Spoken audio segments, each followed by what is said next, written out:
ഏതെങ്കിലും തരത്തിൽ ജീവിതത്തിൽ നിരാശയായിട്ടിരിക്കുന്ന ഓരോ മലയാളികളും കാണേണ്ട വീഡിയോ ആണിത് കേട്ടോ. വേറൊന്നുമല്ല, 2 കൈകളും ഇല്ലാഞ്ഞിട്ടും നമുക്ക് 2 കൈയും 2 കാലും ഒത്ത ശരീരവും ഇത്ര ആരോഗ്യവും ഒക്കെ ഉണ്ടായിട്ടും നമ്മളെ കൊണ്ടാകാത്ത പലതും ഈ മനുഷ്യൻ ചെയ്യാണ്. ഇത് വേറെ ആരുമല്ല, രമേഷ് ബിഷ്ണോയി എന്നാണ് ഇദ്ദേഹത്തിൻ്റെ പേര്. ഇദ്ദേഹത്തിൻ്റെ യൂട്യൂബ് ചാനലുണ്ട്, ഫേസ്ബുക്കിലുണ്ട്, നിങ്ങൾക്ക് എല്ലാവർക്കും സെർച്ച് ചെയ്യാൻ പറ്റും.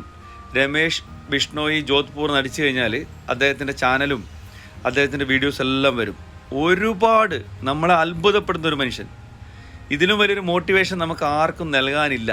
അത്രയും ഇമ്പോർട്ടൻ്റ് ആണ് ഈ മനുഷ്യൻ്റെ വീഡിയോ. നിങ്ങളെല്ലാവരും കാണണം. ഭാഷ ഒരു പ്രശ്നമല്ല. കാരണം ഹിന്ദിയിലാണ് അദ്ദേഹം വീഡിയോ ചെയ്തിരിക്കുന്നതെങ്കിലും അദ്ദേഹത്തിൻ്റെ വീഡിയോ കാണുന്നവർക്ക് ഭാഷയുടെ ആവശ്യമില്ല. ഭാഷ ഒരു വിഷയമേ അല്ല. കാരണം കണ്ടാൽ നമുക്ക് മനസ്സിലാവും ഓരോ മൂവ്മെൻറ്റും. ഒരു സാധാരണ മനുഷ്യൻ ചെയ്യുന്നതിനെ